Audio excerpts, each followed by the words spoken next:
Bien, entonces seguimos con el ejercicio 8, pero ahora vamos a ver cuando una transformación lineal es monomorfismo, epimorfismo o isomorfismo.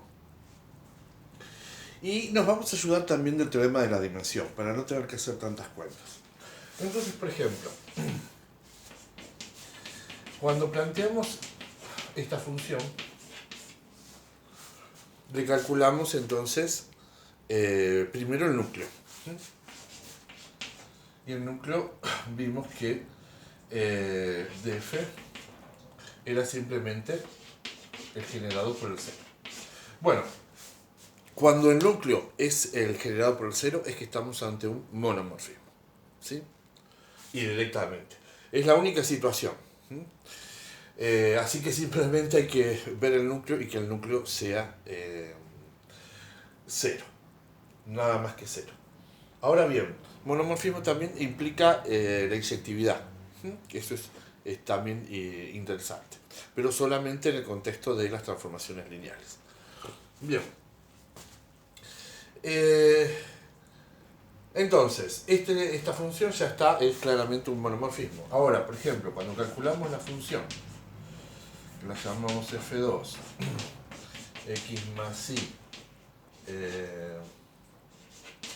menos y, así, lo habíamos definido así, habíamos visto entonces que el núcleo de f2 eran los x y, ¿sí?, tal que x más y es igual a 0.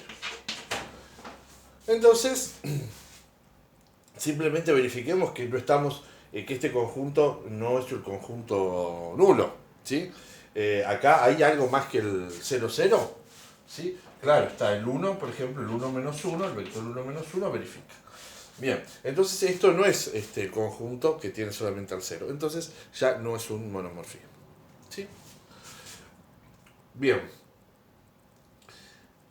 Ahora bien, pasemos a ver si entonces esta es mono y esta no es mono. Ahora estudiemos si es epimorfismo. Eso se estudia a través de ver la dimensión de la imagen. Básicamente queremos que en el epimorfismo la imagen de la función sea todo el conjunto de llegada. Entonces esta función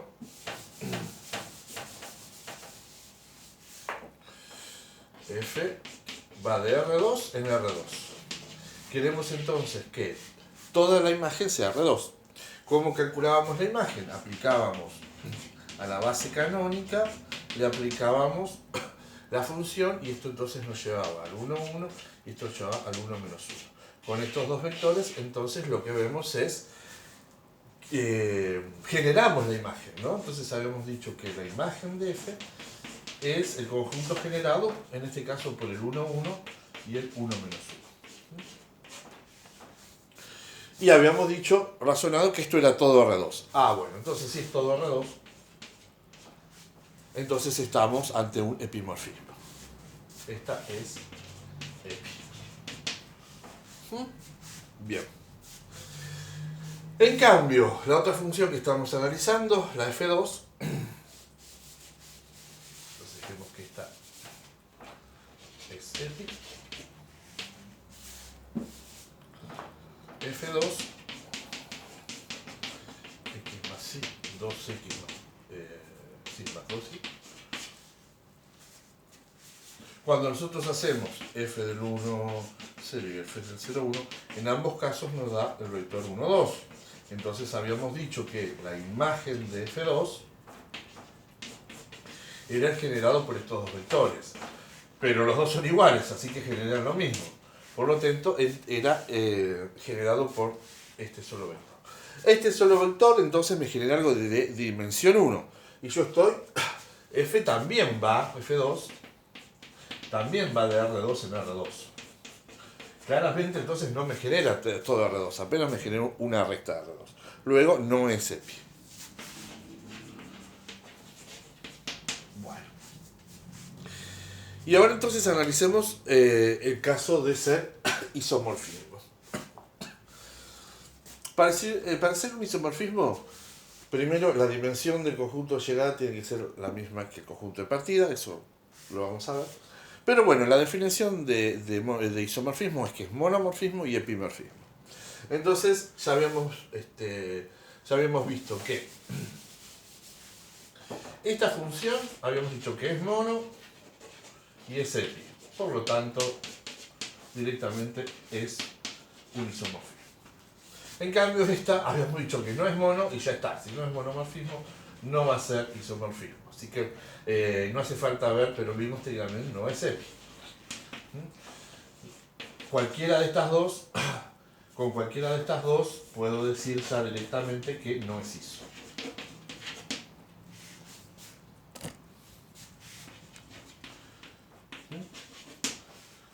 Acá se tienen que cumplir las dos, que es mono y que es epi, para que sea un isomorfismo. Muy bien, ahora vamos a ver cómo, ayudándonos del teorema de la dimensión, ya podemos determinar estas cosas simplemente viendo una sola. Si es mono, si es epi, y con las dimensiones de las cosas ya sabemos cómo funciona. Vamos a esta, por ejemplo.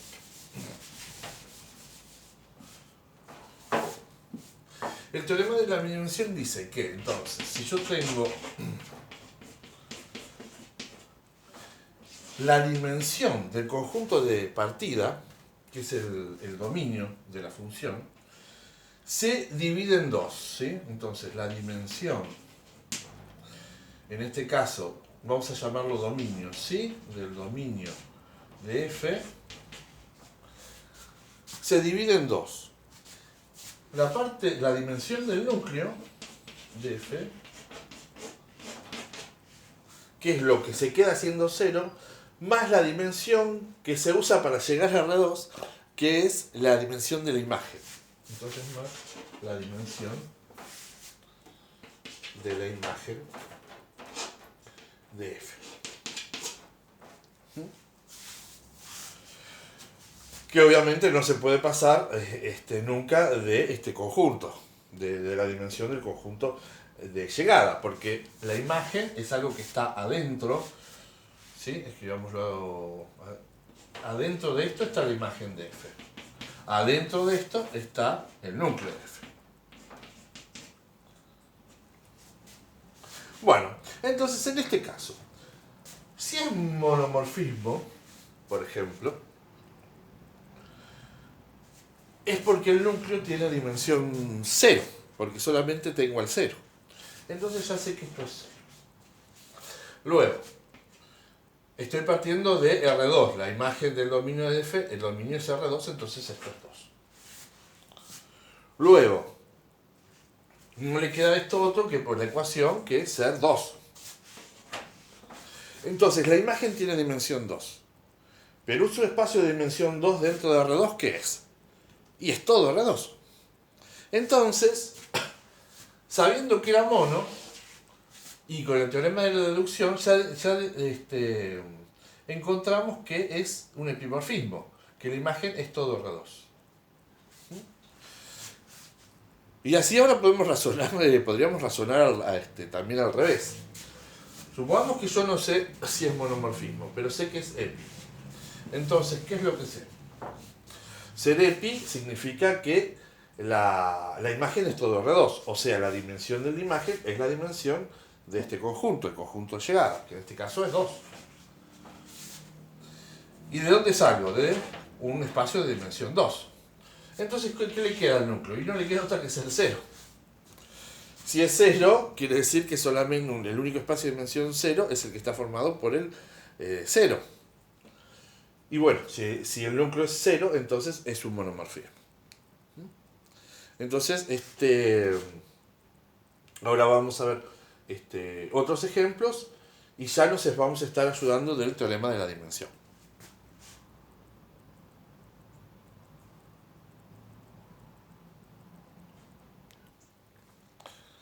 Bueno, entonces vamos a ver, por ejemplo, esto. Para ver esto, entonces, está bueno tener en claro de dónde sale a dónde va, ¿no? Esto sale de R3 y va a parar a R, porque tengo una sola coordenada. Bueno, entonces, ¿es monomorfismo? Cuando planteamos el núcleo nos había dado simplemente que eran los x y z, tal que esto, no, z es igual a 0. Claramente esto es todo un plano, o sea, no es el 0, 0, bueno, entonces si no es el 0, 0, 0, no es monomorfismo. No es mono. Bien. ¿Es epimorfismo? Entonces cuando hicimos el cálculo de la imagen, entonces lo que habíamos hecho era calcular, aplicarle una base, y nos había dado 1, 5, 1. ¿Sí? Habíamos dicho entonces que el generado por esto era generado por el vector 1, el 5 y el 1. Y habíamos culminado que todo esto era R. Bien, entonces R, la imagen, es todo el conjunto de llegada completo. Entonces es un epimorfismo. Entonces no es mono, es epi. Bien. Ahora vamos a analizar, usando el teorema de la dimensión, a ver qué es lo que podríamos ahorrarnos en toda esta cuenta. Bueno, ya si no es mono, ya no va a ser un isomorfismo. Igual, insisto, para que sea un isomorfismo, estos dos conjuntos tienen que tener la misma dimensión y no la tienen. Bien, entonces acá la dimensión del conjunto de llegada de R3 es 3. La dimensión la dimensión del núcleo de G, entonces, más la dimensión con D minúscula lo escribimos, ¿sí? No sé por qué empecé a usarlo con D mayúscula. Y la dimensión del conjunto de llegada de R es 1. Esto es como si hubiese un 1 acá. Entonces, por ejemplo, ya sabiendo... No es el conjunto de llegada, es la imagen. Yo acá tengo que poner la dimensión de la imagen de G. Perdón. Acá ponemos la dimensión del conjunto de partida. Acá ponemos la dimensión del núcleo y acá la dimensión de la imagen. Entonces, si nosotros hacemos un cálculo, por ejemplo, en este caso hicimos el cálculo de la imagen. Y en la imagen vimos que era un epimorfismo, que la imagen era todo R. Entonces, acá es la imagen de todo, es la dimensión de todo R, que es 1. Bueno. Entonces acá, para que esta cuenta de esto no le queda otra que valer 2. Si vale 2, entonces esto no es el 0, 0. ¿Sí? Es un espacio de dimensión 2. Entonces, por ejemplo, ya puedo decir que no es un monomorfismo.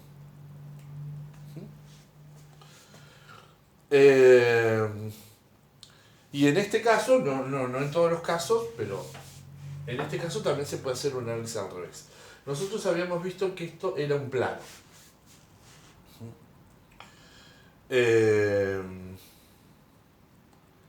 Bueno, entonces, claro, si es un plano, entonces ya sabemos que esto tiene dimensión 2. Para completar, no le quedaba otra que a esto tener dimensión 1. Y otra vez, entonces, a partir del análisis de la dimensión del núcleo, podemos ver la dimensión de la imagen y definir que es un epimorfismo, sin ponernos a hacer la cuenta de exactamente encontrar la imagen.